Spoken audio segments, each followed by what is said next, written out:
Hi viewers, welcome to Pavi's Galata Kitchen. நம்ம இன்னைக்கு என்ன ரெசிபி பார்க்க போறோம் அப்படி பாத்தீங்கன்னா wheat biscuit.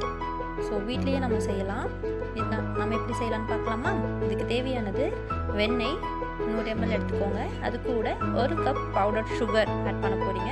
ஐசிங் சுகர் இல்லைங்க, பவுடர் சுகர். இதை வந்து சுகரை வந்து மிக்சியில் போட்டு நல்லா அடிச்சு எடுத்துக்கணும். ஓகேங்களா? இதை வந்து நல்லா விஸ்க் பண்ணணும். விஸ்க் யூஸ் பண்ணிக்கோங்க. கையிலையும் பிசையலாம், பட் அந்தளவுக்கு நமக்கு கன்சிஸ்டன்சி கிடைக்காது. அதனால் விஸ்க் யூஸ் பண்ணி நல்லா பீட் பண்ணிக்கோங்க. ஸோ உங்களுக்கு வந்து இதை நல்லா பீட் பண்ணிங்கன்னா உங்களுக்கு நல்ல ஒரு ஃப்ளஃபியான டெக்ஸ்சர் கிடைக்கும். அதுதான் வந்து கரெக்ட் கன்சிஸ்டன்சி. ஓகேங்களா? அது வரைக்கும் நல்லா பீட் பண்ணுங்கள். It takes around 5 to 10 minutes ஆகும். பார்த்தீங்களா? இதான் வந்து டெக்ஸ்சர். இதுக்கப்புறம் 1 spoon baking powder, 1/2 teaspoon baking soda இதை ஆட் பண்ணி நல்லா அடிச்சு விட்டுக்கோங்க. ஃப்ளேவரிங்காக 5 ml வெனிலா எசன்ஸ் ஆட் பண்ணிக்கோங்க. மூணையும் போட்டு நல்லா மிக்ஸ் பண்ணுங்கள்.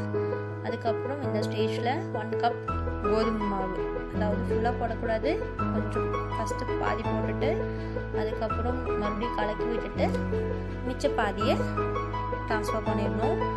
நல்லா கிளறி விடுங்க. இது வந்து நம்ம சப்பாத்தி மாவு கன்சிஸ்டன்சிக்கு நம்ம இதை பண்ண போகிறோம். ஓகேங்களா? கொஞ்சமாக பால் ஊற்றிக்கலாம். பிகாஸ் அந்த கன்சிஸ்டன்சி வரணும் இல்லையா? ஸோ அதுக்காக பால் ஊற்றிக்கலாம். எவ்வளோ சாஃப்டாக இருக்குது பாருங்கள்.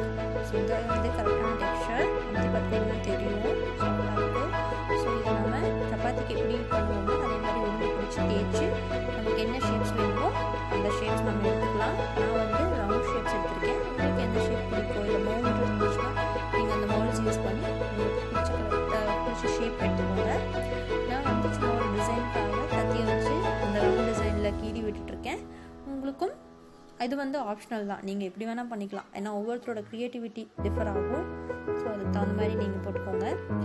ஒன்ஸ் இது முடிச்சதுக்கப்புறம் பார்த்தீங்கன்னா நான் இதுக்கு மேலே சுகர் ஆட் பண்ண போகிறேன். பிகாஸ் இது வந்து ஒரு எக்ஸ்ட்ரா ஃப்ளேவரிங் கொடுக்கும். குட்டீஸ்க்கு வந்து அந்த சக்கரை ரொம்ப பிடிக்கும். ஸோ அதை கடிச்சு திங்களுக்கு ரொம்பவே ஆசைப்படுவாங்க. அதனால் சக்கரை மேலே தூவுறேன். இது ஆப்ஷனல் தான், நீங்கள் வேணும்னா போட்டுக்கோங்க. போட்டு கொடுத்தீங்கன்னா நல்லாயிருக்கும். குட்டீஸ் ரொம்ப விரும்பி சாப்பிடுவாங்க. அதுக்காக நான் ஆட் பண்ணுறேன். நாம் இதை வந்து பார்த்திங்கன்னா ஓவனில் வைக்க போகிறது கிடையாது, குக்கரில் தான் வைக்க போகிறோம், இட்லி குக்கரில். ஓகேங்களா? ஸோ இதை வந்து ஆயில் ஊற்றி இன்க்ரீஸ் பண்ணிக்கலாம். அதுக்கப்புறம் பண்ணி வச்சுருக்க அந்த ரவுண்ட்ஸை வந்து எடுத்து அதில் ப்ளேஸ் பண்ணுவோம். இது வந்து நம்ம இது செய்கிறதுக்கு முன்னாடி நம்ம ப்ரீஹீட் பண்ணுவோம். குக்கரில் மண் போட்டு மூடி வச்சுருங்க. 5 to 10 minutes மீடியம் ஃப்ளேமில் அது ஹீட் ஆகணும், ப்ரீஹீட் ஆகணும். அப்படின்னா மட்டும்தான் உங்களுக்கு நல்ல ரிசல்ட் கிடைக்கும்.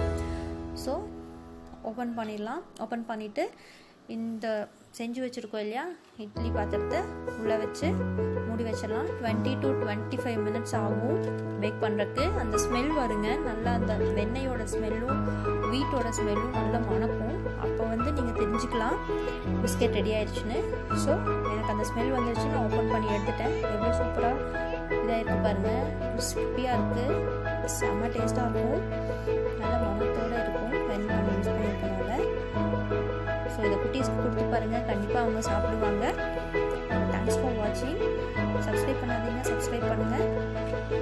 இதை வீட்டில் செஞ்சு பார்த்து உங்களுக்கு பிடிச்சிருந்துச்சுன்னா லைக் பண்ணுங்கள். உங்கள் ஃப்ரெண்ட்ஸ் அண்ட் ஃபேமிலி சர்க்கிளுக்கு ஷேர் பண்ணுங்கள். மறுபடியும் நாளைக்கு இன்னொரு ரெசிபியோட